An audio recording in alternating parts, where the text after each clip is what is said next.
welcome back.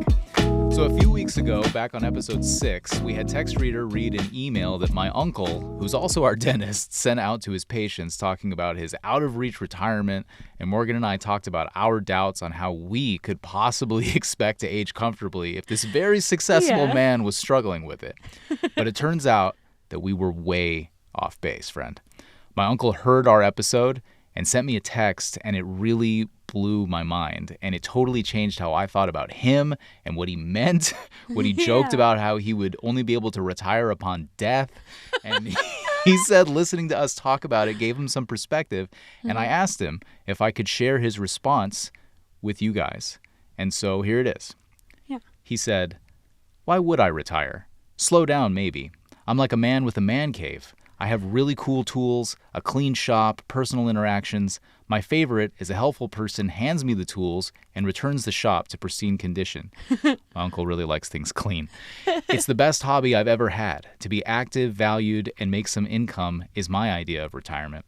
Eventually, we'll have a younger and better-looking dentist that arrives. One day, I'll come to work and the team will tell me I have no patience and I can go home early. I'll stay as long as I have value. Maybe I can pick up lunch and do shredding. In at 10 a.m. and out by 2 p.m. At least 1 to 2 week vacations every quarter. Retirement is doing what you want, with whom you want, when you want. When I start oozing and smelling, it's time. I have my bug out kit ready." That's great. So yeah, we were way off. Yeah. It was so gloomy, if you remember this episode. I mean, it was like very dark humor. Yes. Which I appreciate. Of course. But yeah, what he sent you now is much more uplifting. Way more uplifting. I was like, okay, I'm happy for him. And he sounds happy where he's at, and he knows that, and he knows that he wants to stay around his office. Right. Even as he ages. Total 180. Yes. From what we thought. Yeah. And we brought it up to our parents. Right. Because it was we were like, whoa. And we were like, isn't this crazy? And it actually turns out that Morgan's dad and my mom are going through a similar stage in their work life. And they really shed some light on what they're working towards retirement and what it actually looks like. So we asked them if they would share with us what's going on in their thoughts about the future, because maybe we've been thinking about this retirement thing completely wrong. Yeah. And so they called our voicemail and, again, blew our minds even more. Yes, and very so cool. Here's what they had to say about their retirement. I think Serena Williams said it best. "I'm not retiring. I'm going through an evolution." It really was not a planned idea. It was in between positions.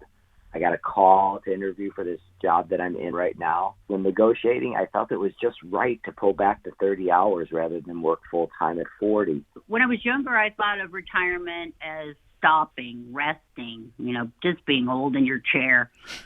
Something I really do not want to do. When you're working so much, you oftentimes don't think too deeply about yourself or the others in your life. And I think that it's time for me to do that. That pause is forcing me to do that. I was forced into part-time work during the pandemic when the design field came to a halt. And it was a really hard adjustment for me. I'd been working 8, 10 hours of self-induced work. And when it slowed down, I wasn't ready. I just didn't know what to do with myself. I would go stir crazy trying to fill my time each week. Like, what do I do? I went back to work full time just as soon as I could, but I found that I'd changed. I was no longer driven by the same forces that I used to be. I'm very relaxed when I'm off of work, and I feel very focused when I am. This keeps me highly motivated to be fully present to both those aspects. It feels healthy, balanced. Don't get me wrong. I like making money, which allows me to do things I want to do now and in the future. I also received Social Security in the mail, and that made me think of age. I realized that I could live 30 years more, and there was a lot of things that I could do and accomplish and that I wanted to do and accomplish. One reason I would go back to full-time would be maybe I'm old-fashioned. I need to provide for my family, keeps coming up in my head. When I was younger, I had a path, partnership, child, good job, a home. And now I realize I don't have a path, and I really don't want a path. I have a part-time job, and it's remote, and I can travel, and I can do what I want, and I have so many opportunities to become the person that I want to be. and I hope to be. Really, it's just an exciting time. One of my favorite times, I think, that I've had in my life. I realized I do not want to commit to anything long term because it changes. I might get in that RV and travel and hate it. I want to sell that thing right away. I might move closer to my kids and they move somewhere else. There will be a time when full retirement is upon me, and I know that. Not right around the corner. I think retirement is doing what needs to get done in reference to others. The time that day-to-day stressors will go away. We do so much for ourselves in a way of getting ahead, per se, in life, work mostly, that we need to repay those gifts. I think it's more about others than yourself. It's reflective. You have to find out what it is, and that takes time. It could take 30 years. But hopefully, along the way, it's just a wonderful, wonderful journey.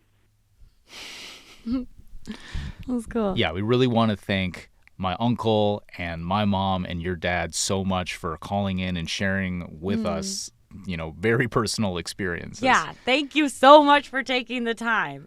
Yeah. It was so crazy. This really gave me such a positive feeling about moving through the stages of life. I didn't expect to feel so hopeful listening to people talk about retirement, and it was just cool to hear their thoughts. It was. It's like a good little note for everyone. Like, go ask people like questions you wouldn't normally ask. 100%. Yeah, cool. And I feel like we've said this on the show before. Yeah. You think that you know things, Yeah. but you don't know things It really until you ask surprised me. people and really talk to people, even our Yeah. own freaking parents. Yeah. Like you think you know everything about them. You think you do. Yeah, so anyway. It's great. It was really And awesome. hearing people's stories is a huge part of what we wanted our show to be. And Yes. if you guys ever have any thoughts or feelings on some of the things that you hear us talk about in this show, you can always share them with us on the voicemail, 877-7-NO-CLASS, or anywhere else we are. We really appreciate it, and we love Yeah. it, and we love updating and following up and expanding our knowledge Yeah. on these topics. We're in this together. We're in this together. All right, when we come back, it's that time. Your No Class Picks of the Week. Stay with us.